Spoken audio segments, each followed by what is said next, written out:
Well, US President Joe Biden has launched his bid to run for the White House again in 2024. He released last night, our time, a slickly produced video across his social media accounts 560 days out from the election.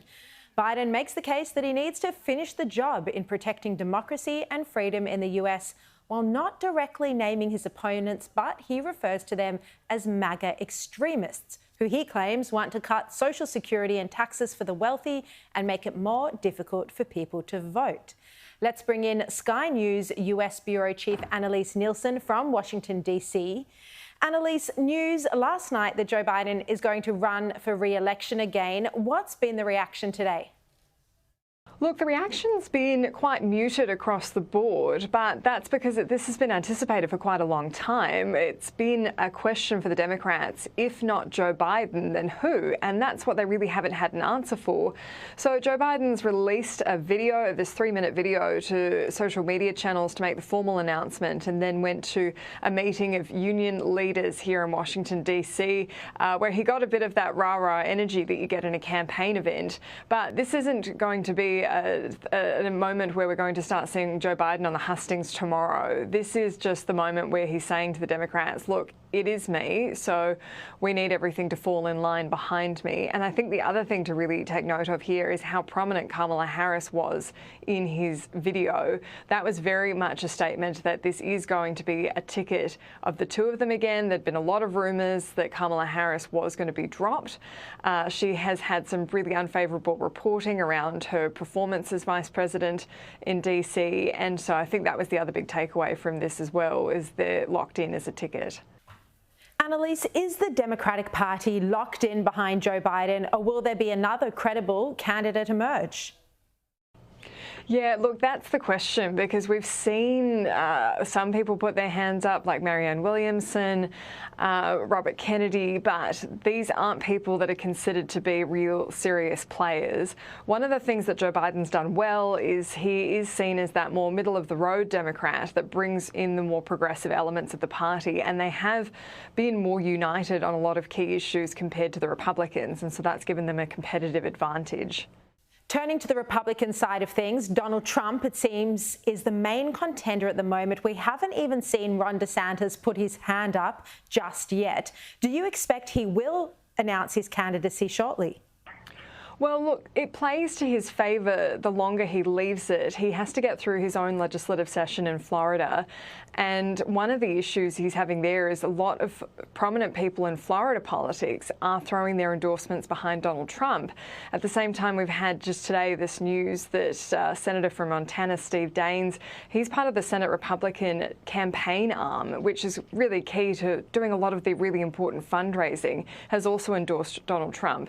So things aren't looking quite as locked in for Ron DeSantis as they were even a few months ago. Nonetheless, he is still doing a lot of things that you'd expect someone who's about to announce would do. He's been doing this Florida blueprint tour around the United States. He's in Taiwan at the moment, trying to flex his muscles as a foreign policy authority, as well as being a governor. But it doesn't mean it's easy to take on Donald Trump. He is still incredibly influential in Republican politics at just every level of the party. Annelise, it's fascinating. We've seen 4 investigations launched into Donald Trump, but this has only galvanised support for him, and this is reflected in the recent polls.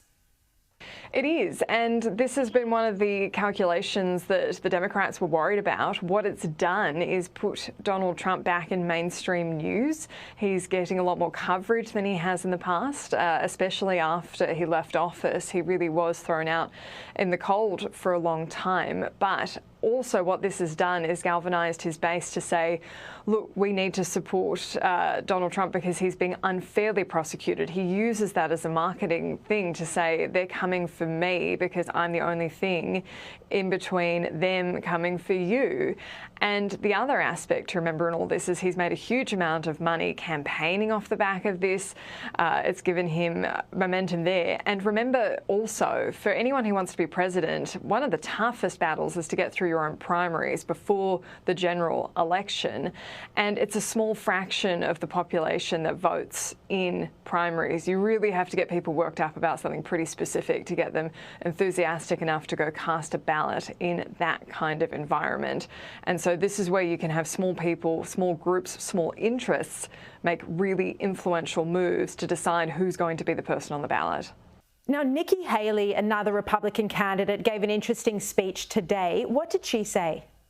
Look, this has been an interesting one that's fallen a bit under the radar while all the coverage has happened of Joe Biden announcing again. But she's given a major speech on her stance on abortion. Now, this is going to be a serious issue for the Republicans going into this election because they are fractured on it. The whole push has been, well, it needs to go back to the states. And now you've got Republicans in Congress saying, hey, we need to ban it in Congress. It's a toxic issue for a lot of suburban female voters, for professional females. It's attributed to part of the collapse and the support that came through at midterms. And especially, it doesn't speak to a portion of Republican women who are libertarians and don't want the government legislating what they can and can't access, even if they are pro-life.